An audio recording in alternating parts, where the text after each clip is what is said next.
భయభక్తులు ఉన్నాయి. ప్రభునందు పిల్లరా, ఈ సంబంధం దేవునితో, ఈ సంబంధం ఒక వ్యక్తికి ఎప్పుడైతే వస్తుందో అప్పుడు వాళ్ళు ఆత్మీయంగా వర్ధిల్లుతారు. అప్పుడు ఆత్మీయంగా వర్ధిల్లుతారు. నీవు ఈ పని పాటల్లో నువ్వు అలాగ చెప్పుకోవాలి. నీ భర్త ప్రార్థన మానేసి ఎక్కడికో వెళుతున్నాడు అనుకో, దేవుని సన్నిధిని మానేసి వెళ్ళటం ఏంటయ్యా, అలాగూ వెళ్ళటం చాలా తప్పు చేస్తున్నావు అని ధైర్యంగా చెప్పగలిగిన స్త్రీలు కూడా ఈ రోజున సంఘంలో కనపట్లేదండి.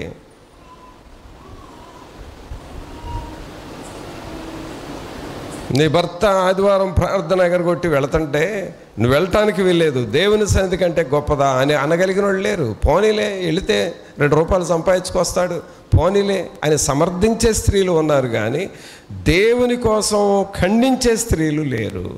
ఏమవుతుందో తెలుసా, నీవు ఈ రోజున ఖండించకపోతే ఇలాంటి పొరపాట్లు చేసి చేసి చేసి పెద్ద పొరపాటుగా మారితే, నష్టంలో పడితే ఆ రోజున ఏడుస్తావు నువ్వు. అయ్యో నేను నిన్ను ఖండించుంటే బాగుండే అని అనుకుంటావు. దేవుని పట్ల ఆ భయభక్తులు మనం నేర్చుకోవాలి. ఉంటనే ఆ భయభక్తులు నీకు, ఆ భయభక్తులు మనం నేర్చుకుంటున్నాం. అసలు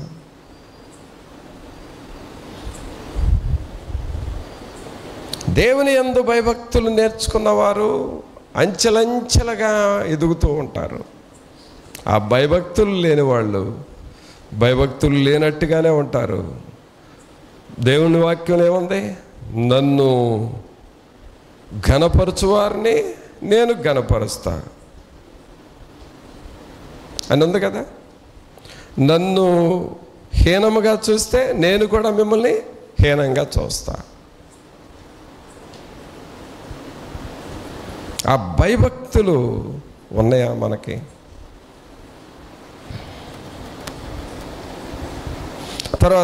తర్వాత పాయింట్ ఏంటో చూడండి. నీ దేవుడైన యెహోవా తన నామమునకు నివాస స్థానముగా ఏర్పరచుకొను స్థలమున ఆయన సన్నిధిని నీ పంటలో గాని నీ ద్రాక్షారసములో గాని నీ నూనెలో గాని 10వ వంతును నీ పశువులలో గాని గొర్రె మేకలలో గాని తొలిచూలు వాటిని తినవలెను.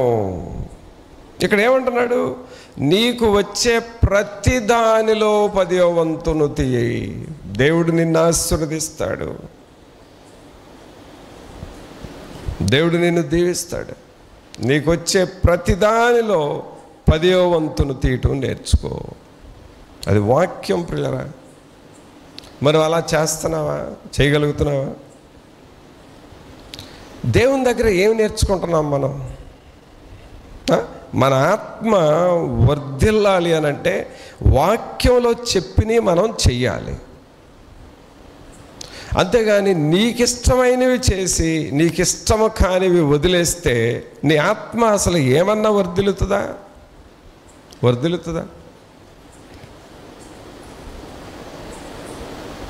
ఒక సమయంలో ఒక టైం పెట్టుకున్నా ప్రార్థన చేయటానికి. ఒక 3 గంటలో కొన్ని గంటలో ఈ టైం వరకు నేను ఈరోజు ప్రార్థనలో ఉండాలి అని అనుకున్నాను. ప్రార్థన చేసి చివరికి ఈ ప్రార్థన తరువాత ఒక అర్జెంటు పని మీద నేను వెళ్ళాలి. సరే, ప్రార్థన ముగించడానికి టైం అయింది, ముగిద్దాము అని అనుకునే లోపు 3 నిమిషాలు ఉంది. ఇంకా ఎన్ని నిమిషాలు ఉంది? ఒక 3-4 గంటలు ప్రార్థన చేసి ఇక ముగించడానికి 3 నిమిషాలు టైం ఉంది. వెంటనే పరిశుద్ధాత్ముడు అంటున్నాడు, నీవు ఆ 3 నిమిషాలు కూడా దేవునికి ఇవ్వాలి, దొంగిలించొద్దు అని చెప్పాడు. అంతే.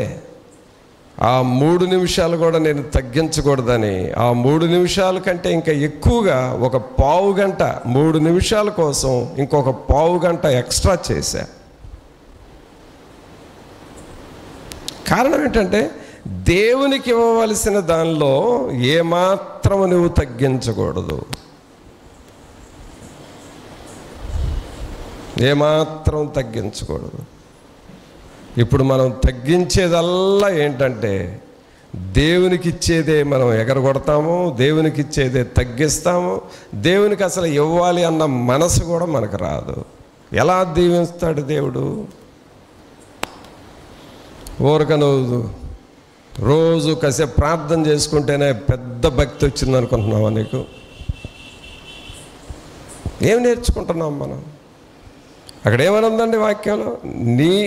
నీ దేవుడైన యెహోవా తన నామమునకు నివాస స్థానముగా ఏర్పరచుకొను స్థలమున ఆయన సన్నిధిని నీ పంటలో గాని నీ ద్రాక్షారసములో గాని నీ నూనెలో గాని 10వ వంతును నీ పశువులలో గాని గొర్రె మేకలలో గాని తొలిచూలు వాటిని తినవలెను. తర్వాత ఏమంటున్నాడు? మార్గము దీర్ఘముగా ఉన్నందున, అనగా యెహోవా తన నామమునకు నివాస స్థానముగా ఏర్పరచుకొను స్థలము మిక్కిలి దూరముగా ఉన్నందున నీవు వాటిని మోయలేని ఎడల నీ దేవుడైన యెహోవా నిన్ను ఆశీర్వదించునప్పుడు. చూసారా? నీ దేవుడైన యెహోవా నిన్ను ఆశీర్వదించునప్పుడు. ప్రియరా, ఇశ్రాయేలు ప్రజల ఎడల దేవుడు అలాగూ శ్రద్ధ తీసుకొని అన్నీ చెబుతూ ఉన్నాడు. వీటిని మీరు చెయ్యండి, మీరు చేస్తేనే దేవుని ఆశీర్వాదం మీకు వస్తుంది అని చెప్పాడు. ఇంకా ఏం చేయమన్నాడో చూడండి. ద్వితీయోపదేశకాండంలోనే 5వ అధ్యాయం తీయండి. 5వ అధ్యాయము 1వ వచనం చదవండి. మోషే ఇశ్రాయేలీయులందరినీ పిలిపించి ఇట్లనెను, ఇశ్రాయేలీయులారా, నేను మీ వినికిడిలో నేడు చెప్పుచున్న కట్టడలను విధులను విని వాటిని నేర్చుకొని వాటిని అనుసరించి నడువుడి. ఇంకా మనం నేర్చుకోవాల్సింది ఏమిటి అనంటే, ఆయన కట్టడలను ఆయన విధులను విని వాటిని నేర్చుకొని వాటిని అనుసరించి నడుచుకోవాలి. దేవుని కట్టడలను మనం అనుసరించి నడుచుకోవాలి.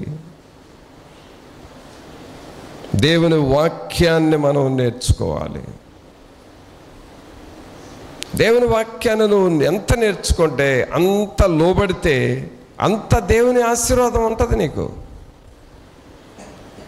అంతేగాని వాక్యాన్ని నేర్చుకోకుండా, వాక్యానికి లోబడకుండా, ఏదోలే అన్నట్లుగా అంత అశ్రద్ధగా నిర్లక్ష్యంగా ఉంటే నీకు దేవుని యొక్క ఆశీర్వాదం ఎలా వస్తుంది?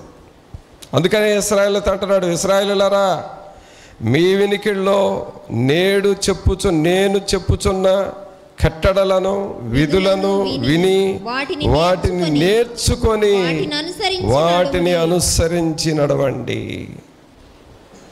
దేవుని వాక్యాన్ని నువ్వు అలా అనుసరించి నడుస్తూ ఉన్నావా? దేవునికి చెప్పినవి నువ్వు ఖచ్చితంగా చేస్తున్నావా?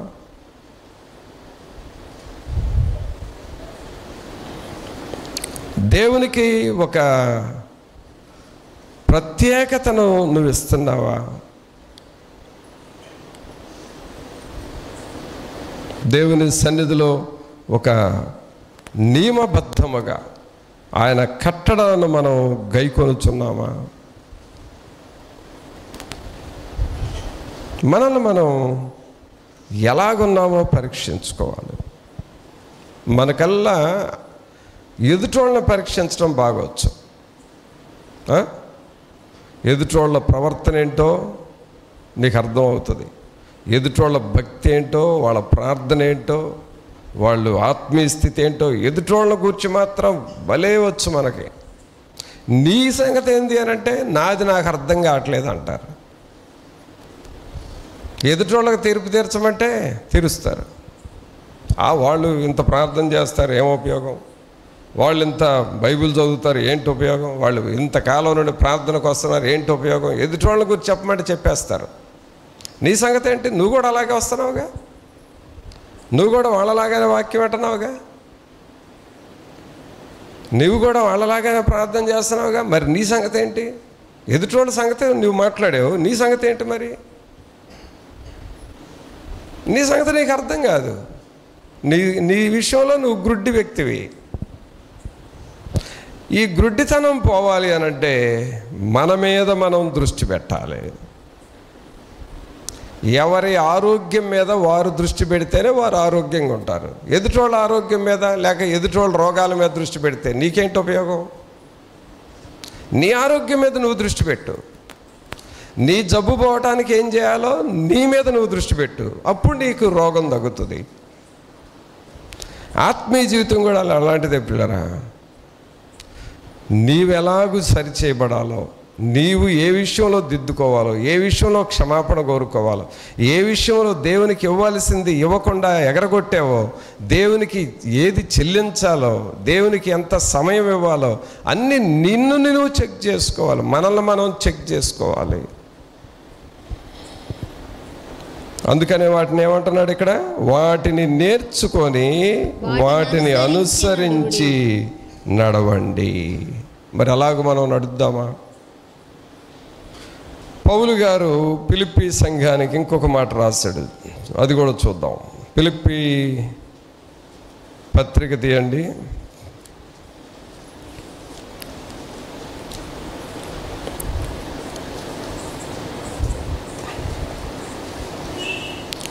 నాలుగో అధ్యాయము.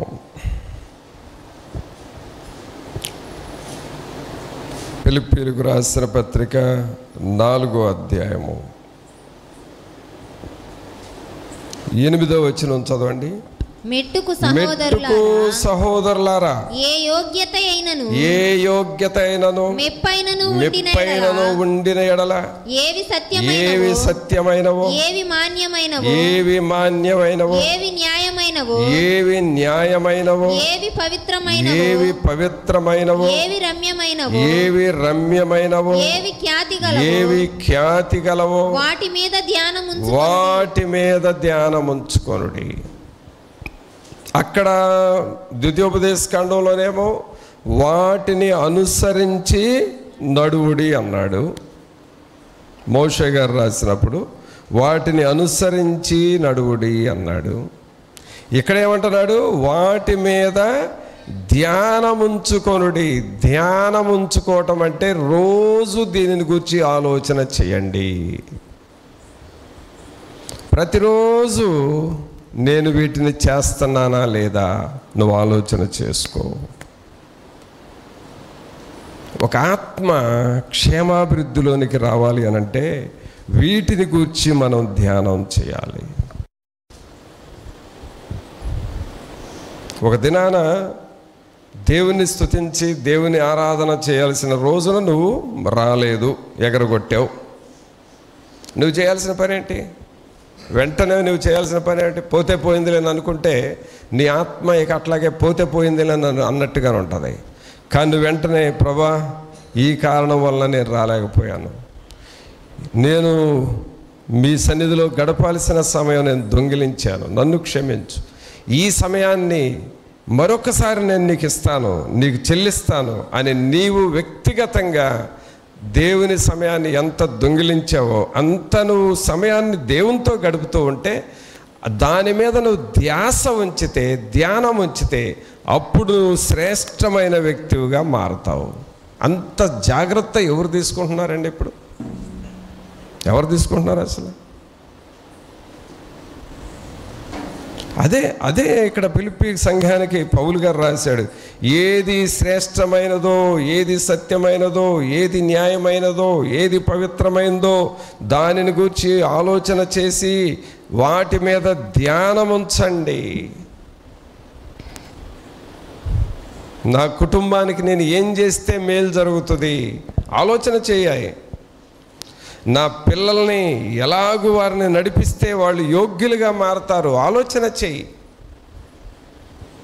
దేవుని సన్నిధిలోని నేనేం చేయాలి, ఏం చేస్తున్నాను, ఇంకేం చేయాలి ఆలోచన చెయ్యి.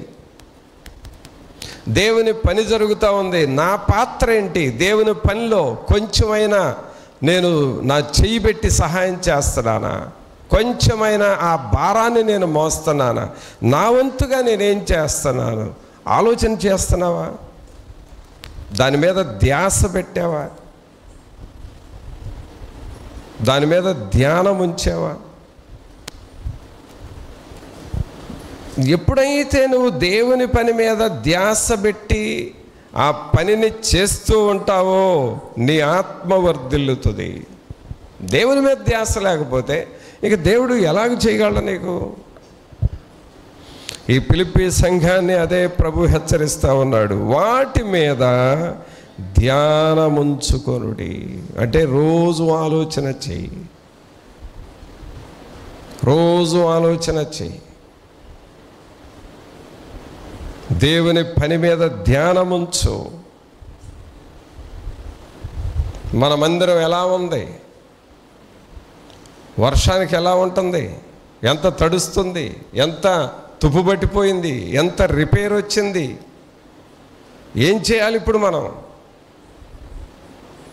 ఎవరు చేయాలి ఇదంతా? దాని మీద ధ్యానం ఉంచుతున్నావా? నా దేవుని పని నేను కలిసి చేసుకోవాలి ఆ ధ్యాస ఉందా? దేవుని కోసం నేను అందరము కలిసి పని చేద్దామని ఆ ధ్యాస పెడుతున్నావా?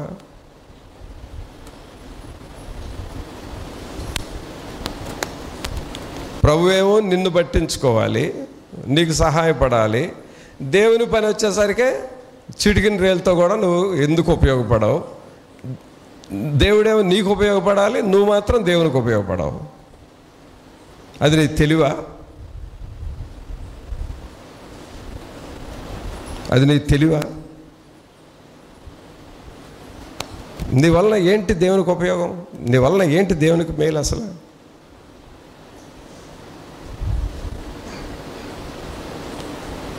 అందుకోసం వాక్యం నువ్వు ఎక్కడే వినవసరం లేదు.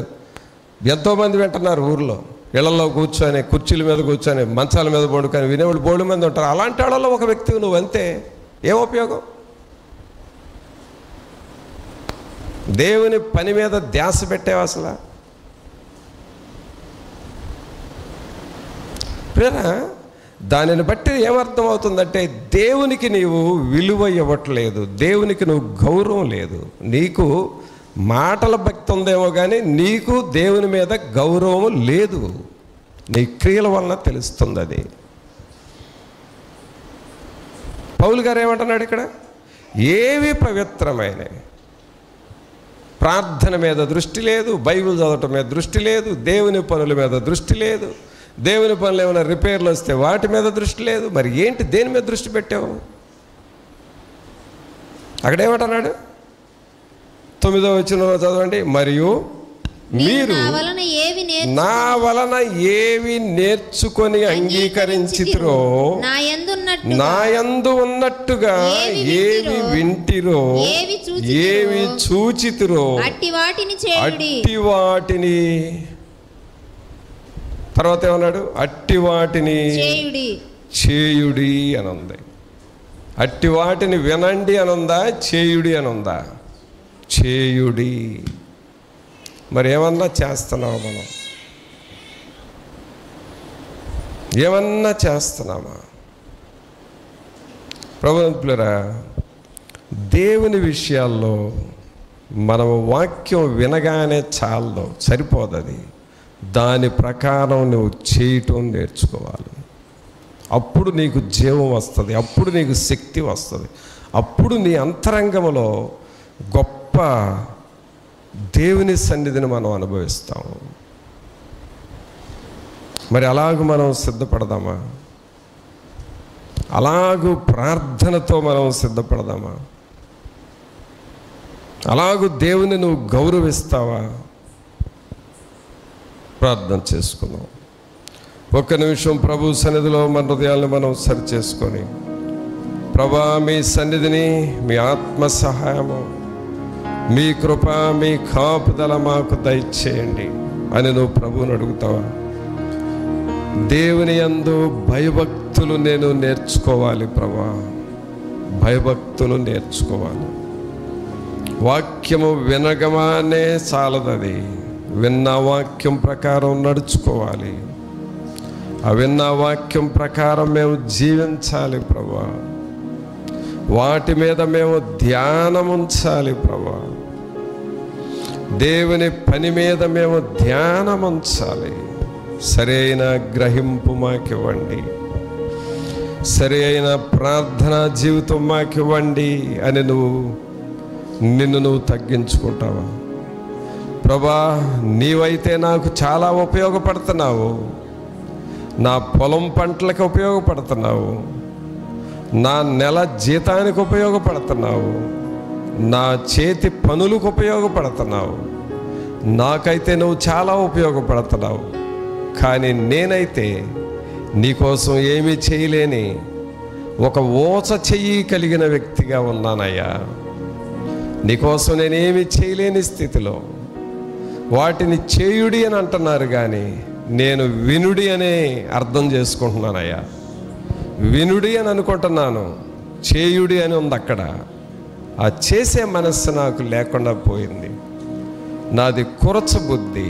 నీ విషయంలో నీ దగ్గర నేను చాలా పొందుకుంటున్నాను, నేను నీకేం చేయలేకపోతున్నాను అని నువ్వు క్షమాపణ కోరుతావా? సహోదరుడా, సహోదరి, నిన్ను నువ్వు సరి చేసుకుంటావా దేవుని సన్నిధిలో?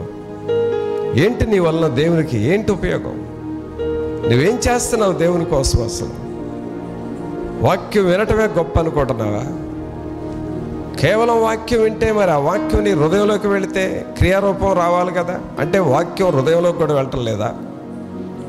మరి ఎందుకు వింటున్నావు వాక్యం? ఓ ప్రభా, నాకు గ్రహింపునివ్వండి, సరైన గ్రహింపు నాకు ఇవ్వండి. నేను వాక్యానికి లోబడే వ్యక్తిగా ఉండాలి. నన్ను క్షమించండి అని ప్రభువుని అడుగుతావా? పరిశుద్ధుడైన మా ప్రభా, మీకు స్తోత్రాలు, వందనాలు చెల్లిస్తూ ఉన్నాము. మహోన్నతుడా, మహాగణుడా, మా ప్రభు అయిన యేసు, మిమ్మల్ని స్తుతిస్తూ ఉన్నాము. మీ సన్నిధిని మాతో ఉంచండి. దేవుని వాక్యము ఎంతో వింటున్నాము, విస్తారముగా వింటున్నాము, కానీ చేసేవారుగా తయారు కావట్లేదు. మీరేమో వాటిని చేయుడి అని రాశారు, మేమైతే మేము చెయ్యంగానే వింటామన్నట్లుగా అయిపోయాం ప్రభా. ఓ దేవా, మా ఆత్మలను క్షమించండి, మమ్ములను క్షమించండి, మా కుటుంబాలను క్షమించండి, మా సేవలో జరుగుతున్న లోపాలని క్షమించండి ప్రభా. నన్ను క్షమించండి. శ్రేష్టమైన వాటి మీద దృష్టి పెట్టాలి, యోగ్యమైన వాటి మీద దృష్టి పెట్టాలి. సహాయము చేయండి. మీ సన్నిధిని, మీ ఆత్మ సహాయము, మీ కృప, మీ కాపుదల ప్రతి ఒక్కరితో ఉంచండి. తండ్రి అయిన దేవా, మిమ్మల్ని స్తుతిస్తూ ఉన్నాము. ఈ వాక్యము మా హృదయంలో నిలిచి ఫలించులాగా చేయమని నజరేయుడైన యేసు నామమున అడిగి వేడుకొంచున్నాము తండ్రి. ఆమేన్. మన తండ్రి అయిన దేవుని ప్రేమ, కుమారుని కృప, పరిశుద్ధాత్మ యొక్క సన్నిధి ఇప్పుడు ఎల్లప్పుడూ మనందరికీ తోడుగా ఉండి సహాయము చేయను గాక. ఆమేన్.